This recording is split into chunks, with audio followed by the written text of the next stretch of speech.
দর্শক আসসালামু আলাইকুম। দর্শক আপনাদের প্রীতীয় শুভেচ্ছা জানিয়ে শুরু করছে আমাদের আজকের প্রতিবেদন। তো দর্শক আজকে আমরা এক অসহায় মেয়ের গল্প তুলে ধরবো, যার নাম হচ্ছে সীমা।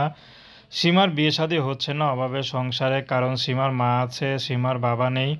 তো সেজন্য সীমার মানে বিয়ে হচ্ছে না। সীমার বয়স হয়ে যাচ্ছে, বিয়ে হচ্ছে না।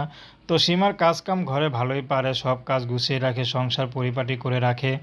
কিন্তু তারপরও সীমার বিয়ে হচ্ছে না, কারণ সীমার তেমন লেখাপড়া নেই, তার মধ্যে তার বাবা নেই যে টাকা খরচ পয়সা করে বিয়ে দিবে।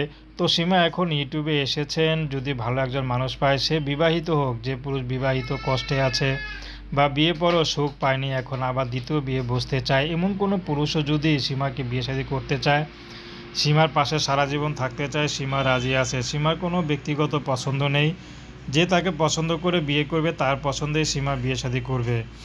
তো সীমা খুব ইচ্ছা ছিল পড়াশোনা করে ডাক্তার হবে। সীমার মা পরের বাসায় ঝিয়ের কাজ করে। তো সীমা হাতের সেলাইয়ের কাজ শিখছিল, তো তার মধ্যে এখন পার্লারের কাজ শিখতেছে, কারণ তার কাছে পার্লারের কাজটাই বেশি ভালো মনে হয়। তো কেউ যদি তাকে বিয়ে শাদী করে, তাকে যদি একটা পার্লার দিয়ে দেয়, তাহলে হয়তো তার ইনকামে স্বামীকেও চালাতে পারবো, এরকম একটা তার প্ল্যান, তার ধারণা। তো সীমা চাচ্ছে অনেক বড় করে পার্লার দিতে, কিন্তু টাকার জন্য তার বিয়ে হচ্ছে না, সেখান তো পার্লার দূরের কথা। তো দর্শক, এ ছিল সীমার জীবনের সংক্ষিপ্ত জীবন কাহিনী। তো প্রেম ভালোবাসা সাহায্য সহযোগিতা বিয়ে শাদী করা একান্ত আপনাদের ব্যক্তিগত ব্যাপার। তো আসুন আমরা 5 ওয়াক্ত নামাজ পড়ি, সর্বদা দেশের সেবা করি। আসসালামু আলাইকুম রহমতুল্লাহি ওয়া বারাকাতুহু।